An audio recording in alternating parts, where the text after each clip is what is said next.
Alright, so here we are again. Jack Doherty has managed to get into yet another accident, and this time it involves his motorcycle. Honestly, it's hard to say if he's learned anything from his previous incidents, like that hydroplaning fiasco. It's pretty mind-boggling, to be honest. Here's what went down. Yesterday, Jack and his friend were out riding electric bikes, pulling stunts, and taking reckless risks. And as expected, no helmets or any protective gear, completely ignoring basic safety measures. Surprise, surprise. It didn't take long for things to go south. Jack ended up with some pretty nasty injuries. Bloody ones at that. Of course, I'll have to blur it out to comply with YouTube's guidelines, but you get the idea. Anyway, let's roll the footage so you can see the mayhem unfold. Yes, am I bleeding bad? Look who's... Ow, fuck. Look who's filming now. Look who's filming now, huh? Is it bad? Oh, it's dripping, yeah. Oh, fuck, how bad? It was a good cut, actually, fuck. Really on my head? Yeah, a little bit by your eyebrow. Oh, no. What do I do? So I just drive home with it like this? Probably not. Oh, fuck, can you... You go get something from Gosh damn it, bro. I'm so annoyed. I'm at my bike is fudged. It's the 10th bike this week, dog. Do that. What do I do, bro? I need to get help. Or not help, but like, I need like... Oh, fuck. Alright, here, let me go to McDonald's. On my drip. Holy sh... Yeah, it's... And like my road rash right here. Okay. Oh, and right here too. Ah, fuck, man. Why that have to happen, dog? Why does this always have to happen? Just go like this? Yeah. You can do that and then go back to the house if you want. Just use your shirt, maybe. Can I use your bike? Yeah. Go for it. Here, hold this. Yeah, don't press the thingy. Yeah. Alright, let's go. Oh, my man. Let's drive home. We don't get any bugs. Alright, there's a lot to unpack here. First off, Jack was riding what seems to be either a motorcycle or a motocross bike. Honestly, the exact type doesn't even matter. What stands out is the glaring issue: no helmet. How do you get on a bike like that and not wear one? It's practically a death wish. Riding without basic protection is just asking for trouble. Honestly, it's shocking he hasn't gotten seriously injured yet. This time, he managed to walk away. But let's face it, if he keeps this up, it's only a matter of time before he earns himself a Darwin Award. And then there's the part where Jack says, "Oh, this time you're recording." That little comment speaks volumes. The guy holding the camera? It's Michael, the same friend who was in the car during the McLaren crash. Kind of wild, right? After nearly losing his life in that incident, you'd think Michael would steer clear of Jack. But I guess clout has a way of keeping people around, even when it means risking their safety. It's a testament to the times we're living in. People willing to put themselves in harm's way just to ride the wave of attention Jack Doherty brings. And speaking of deja vu, after this crash, Jack ended up in the hospital again, just like with the McLaren incident. Only last time, it was his cameraman who was being patched up. Oh, and stick around after I show you this hospital clip, because you won't want to miss what's coming next. A fan who went as far as getting a Jack Doherty tattoo. Alright guys, we're in the hospital after the crash. How you feeling, Michael? Amazing. Just getting stitches right now. But it honestly feels like these two prioritize views over their own safety. But hey, that's the world we're living in now, right? Anyway, let me show you the clip of this guy. An absolute legend of poor decision-making, getting a Jack Doherty tattoo. You're not going to believe this one. Hi Jack, I wanted to show you this tattoo that I got of you. And I also have another one, a chlamydia tattoo. I just talked to Jack. You want to come back tomorrow? Yeah, sure. And we can do some stream shit or something? The level of insanity here is honestly off the charts. Someone actually decided to get Jack Doherty's name tattooed on their body, permanently. Like, what kind of thought process leads to that decision? It's baffling. You really have to wonder what's going on in someone's head when they think this is a good idea. Out of all the people in the world to idolize, this is who they choose, Jack Doherty? It's honestly pathetic. Simping for someone like Jack to the point of a tattoo? That's next level questionable. And here's the kicker. They did it for a measly 100 likes. 100. That's all it took to convince someone to put ink on their body that will be there forever. It's mind-blowing, and frankly, it's a little sad. It's like we need to start confiscating phones from people who think like this. The clout-chasing culture has gone so far off the rails that kids are making permanent, life-altering decisions just to get a little attention online. And let's not even get started on Jack himself. He's repeatedly shown a complete disregard for safety, not just his own, but for everyone around him. He wrecked his McLaren with a friend inside and prioritized filming the aftermath over helping. Then there was the golf cart stunt with his girlfriend and another friend in his own yard, surrounded by people. He's a walking liability at this point. Honestly, we need a petition to ban Jack from operating any motor vehicles. He's not just a danger to himself, he's putting everyone around him at risk for the sake of content. Enough is enough.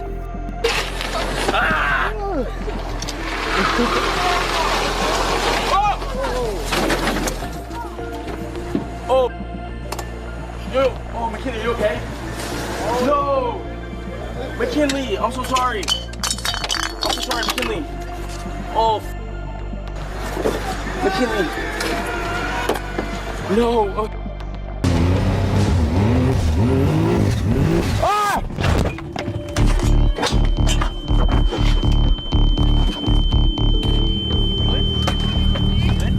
Bro, I didn't know these things flip. As you can see, Jack Doherty is the textbook definition of an irresponsible kid with way too much money and toys at his disposal. The latest incident? He decides to stream himself on his phone while driving, something that's not only reckless, but also blatantly illegal. Unsurprisingly, this ends in a crash. And of course, after a stunt like that, it wasn't long before the police showed up at his door. Actions have consequences, and this time, Jack learned, at least temporarily, that you can't just break the law and get away with it, especially when you're broadcasting your mistakes for the world to see. All right, guys, it's my 21st birthday, and I just woke up to a cop at my front door. That fart stinks. Hello. Hey Jack, how are you? Good.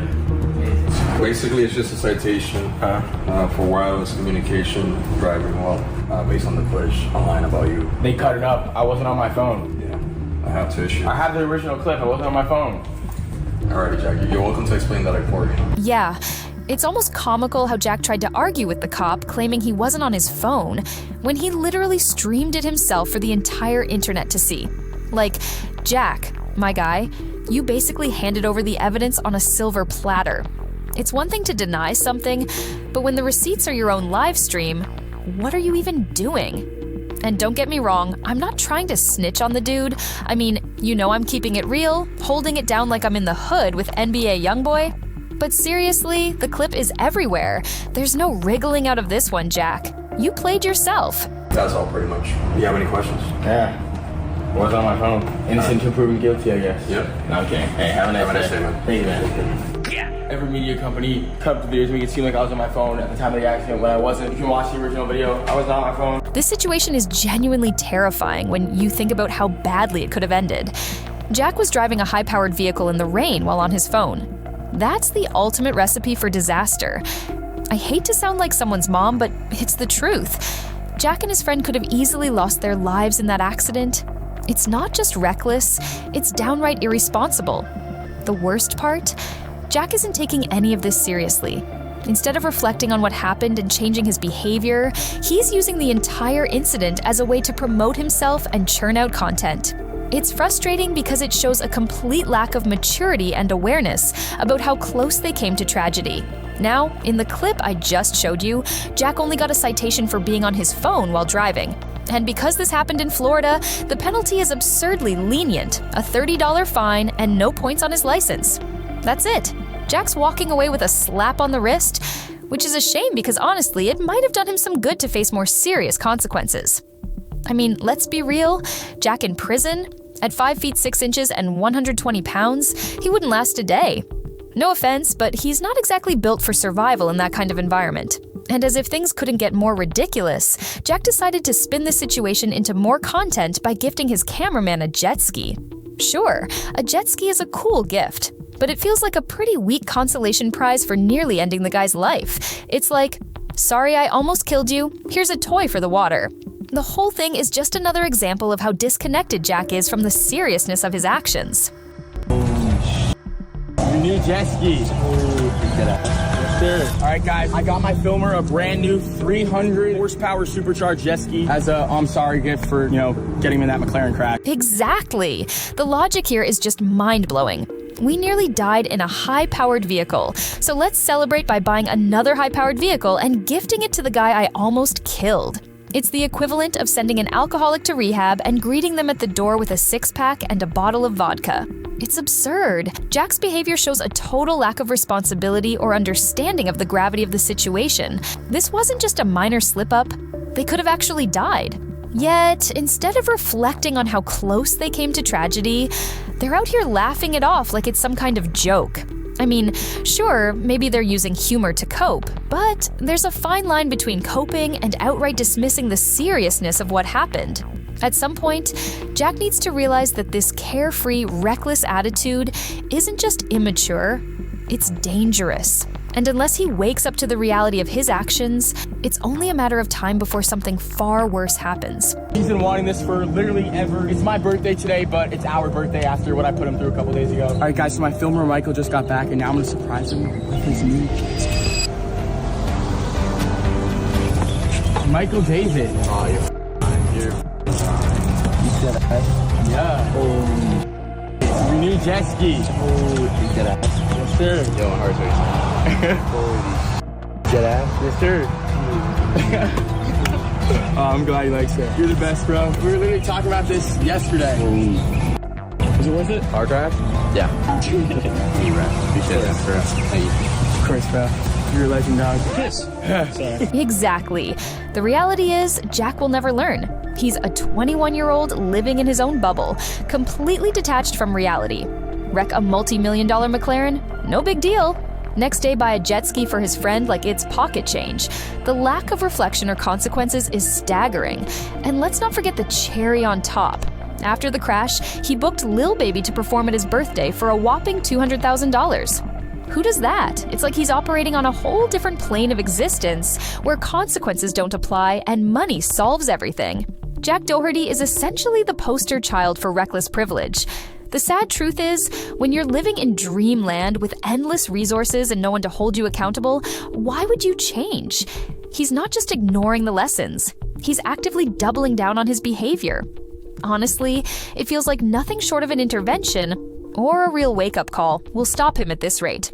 But knowing Jack, even that might not be enough. It's 200 occasions. 200 occasions. It's 200 occasions. Each occasion 200. Let's go! Pull out the fools!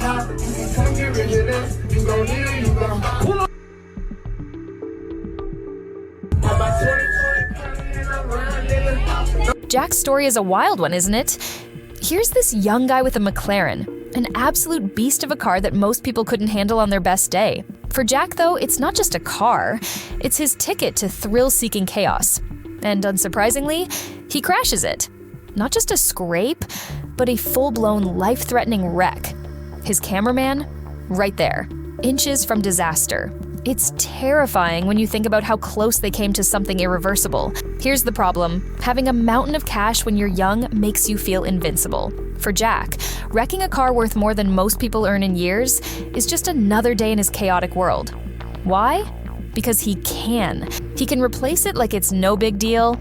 But while money can buy a new McLaren, it can't buy common sense or the life lessons that come from truly learning from your mistakes. Jack seems stuck in a vicious cycle. He pulls off a reckless stunt, gets a flood of attention, and instead of reflecting, he doubles down with something even crazier. Social media eats it up. Likes, shares, comments, each one like gasoline on the fire. It's as if every great content bro validates his near-death experiences and encourages him to keep going. The scariest part? Jack's wealth acts like a safety net, removing the natural consequences most of us would face. For the average person, a crash like that might mean grounded for life, financial ruin, or at least a sobering dose of reality. For Jack, it's just content. It's like he's living a video game with unlimited lives. But this isn't a game. This is real life, with real consequences, ones that he seems blind to. What does this say to the rest of us? That wealth and fame, especially when combined with youth, can be a dangerous mix. They give you freedom, sure, but without responsibility or self-awareness, that freedom quickly turns into recklessness. And the audience, whether watching in shock or admiration, is part of the cycle, feeding it with every view and comment. Jack's story isn't just about a rich kid crashing a fast car, it's a cautionary tale. It shows what happens when money outpaces maturity, and it leaves us wondering if he'll ever hit the brakes on his behavior, or if his next stunt will be his last. Anyways, that's the breakdown. Stay safe out there, folks. Like, comment, subscribe, and I'll catch you all in the next one. Peace.